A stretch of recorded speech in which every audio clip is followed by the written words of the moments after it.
Actually, with the power bangle, my hands are tied regarding the size of the crystals. We know crystals are benign, we just don't understand that there's a certain optimum of size and surface contact area for the greatest benefit. And my research ongoing has always been to try to find the edge of that maximum, so that the person hopefully will be able to feel the difference and tangibly express it in a way that they're really happy and they know it's worthwhile. And after endless experiments, 25 years, the size of the power bangle has become what it is. And a lot of people think it's too big, it's too much, it's too overpowering. It's like Conan the Warrior, you know, it's like, what the heck are you trying to say? What's your statement? But there's no statement at all. It's just the law of physics. And you can't cut a color in half, like if, you know, the bangles, the three metal bangles, yeah. You can't, each stone couldn't be half of, you know, more elongated and wrap around the arm. That would look kind of more Egyptian. Well, You know, I have different designs in the works, and the rectangular design is an answer to it not looking so, shall we say, extrovert or feminine or whatever. But the bottom line is the criteria hamstrings me to get as much crystal material touching the skin and not look overwhelming. And you know, fortunately, people wear them under their shirt and they don't really care about it. But the most important thing is people have to feel the difference. They have to feel a shift in their energy. They have to feel a shift in their beat, or move on. You know, otherwise it just becomes a belief system. But that's what I'm asking you. It wasn't clear. If this, the yellow, which is, what would you call that? Well, technically it's a citrine. It's yellow quartz. But it's okay. So if that is taken into, how many carats is this? That particular one's 40 carats. So if you do 2 at 20 each, does it lose the power? Oh, I understand. There's a wide belief that it definitely loses its potency. And there's an interesting cumulative amplification the larger a stone becomes.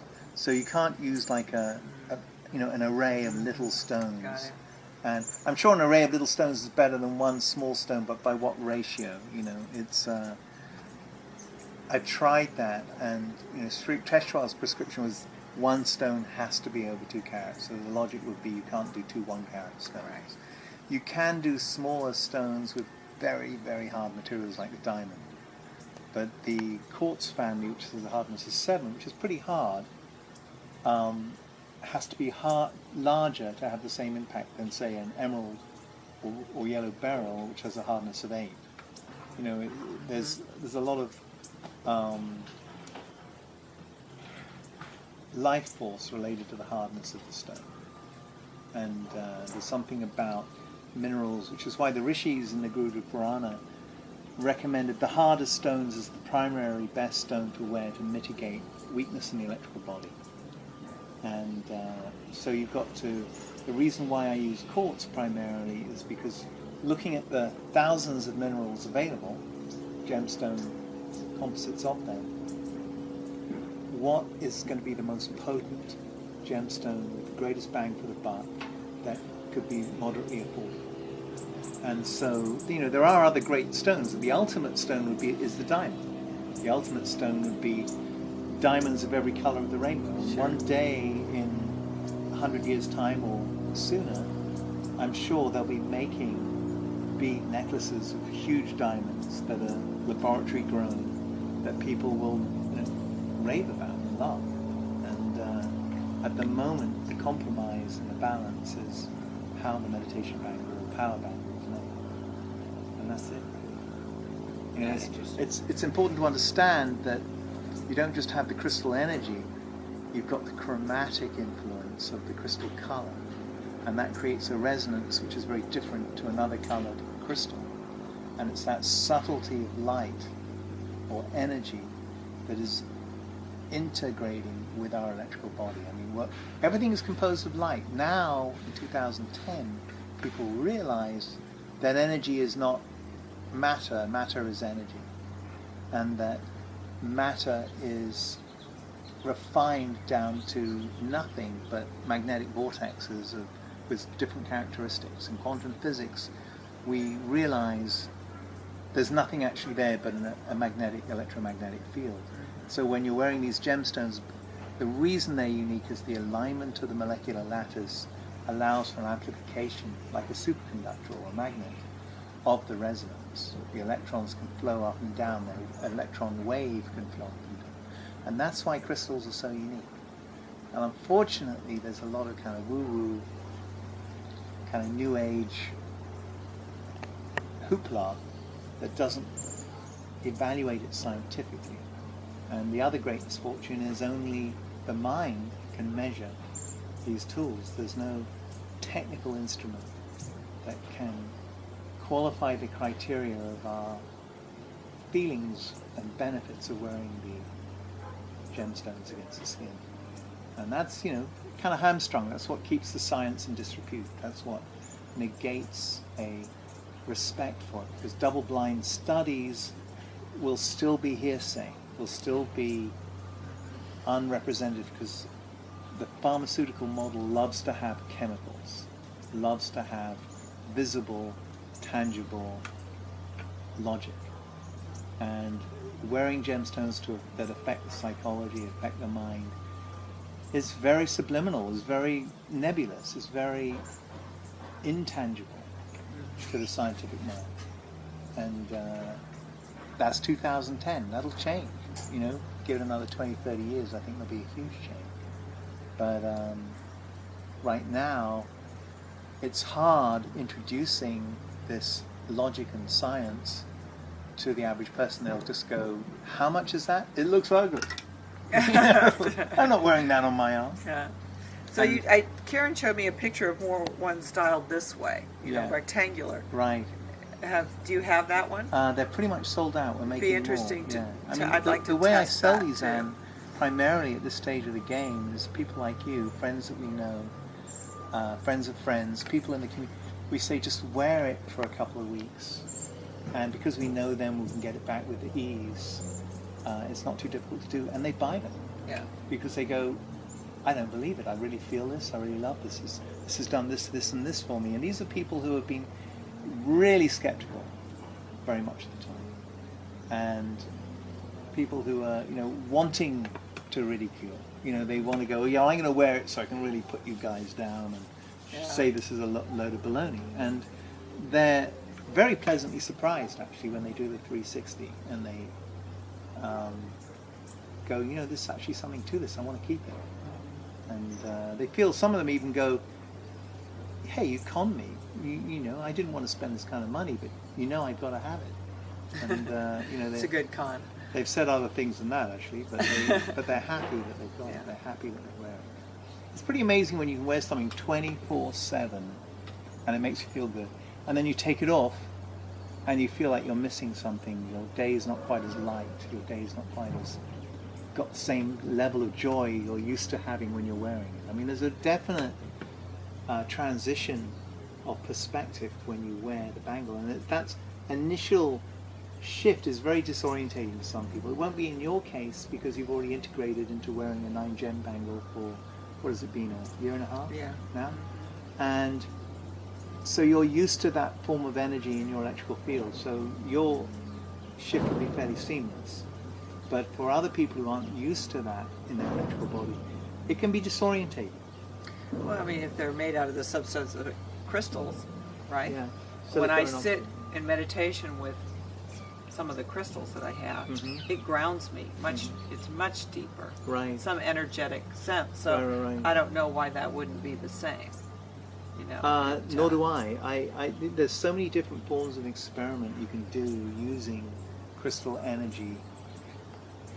I don't have time to fully evaluate them, but my speciality is making arm bangles or crowns or gems that touch the skin permanently, to see if there's a defined benefit. Well, now see, I don't have to walk around holding my crystals. Well, it gets heavy after a while. Yeah, And the handbag, the crystal in the other hand, you know. It's true. I even Yeah, have them sure. in my glove box. Sure, well. Anyway. Yeah, no, interesting. Very interesting. I Well, still you know, want your gold one. Yes, you bring up something about crystals too, natural crystals, and something that a lot of people don't understand is that even a beautiful quartz crystal has a lot of other minerals within it, very microscopic trace amounts. And this is proven when they nuclear radiate a quartz crystal or gamma radiate a quartz crystal. A white crystal clear crystal will turn brown or grey or even black sometimes. And the chromatic shift in that color is because of the foreign materials in the silicon and oxygen lattice of the quartz crystal. And that shows you that the crystal is actually very included and not really resonant in a pure way. In science, in electronics and other forms of engineering, when they use quartz crystals in oscilloscopes or piezoelectric devices like clocks and things, they won't use natural quartz because it's so impure. And they'll grow quartz crystals which are absolutely perfect and have a pure resonant frequency without any variation.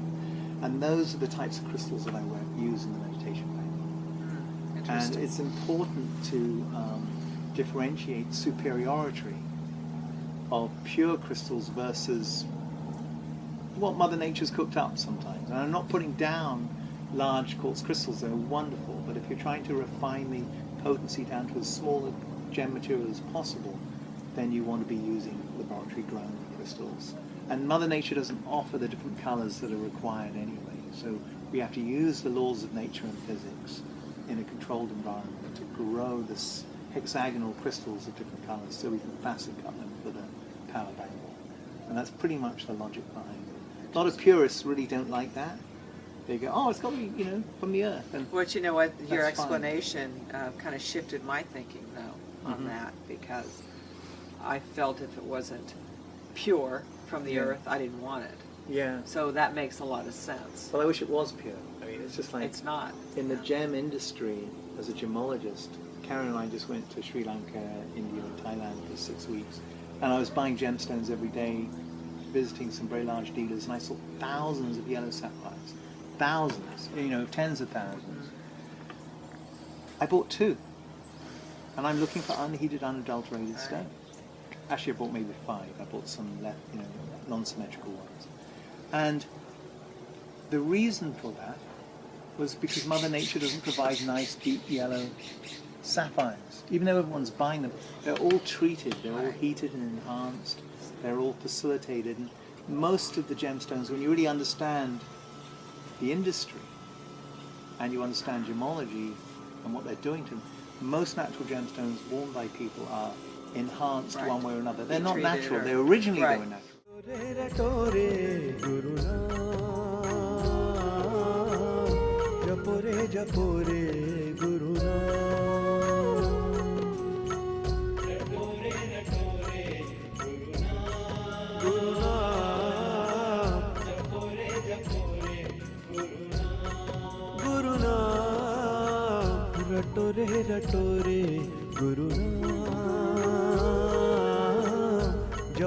जपोरे Guru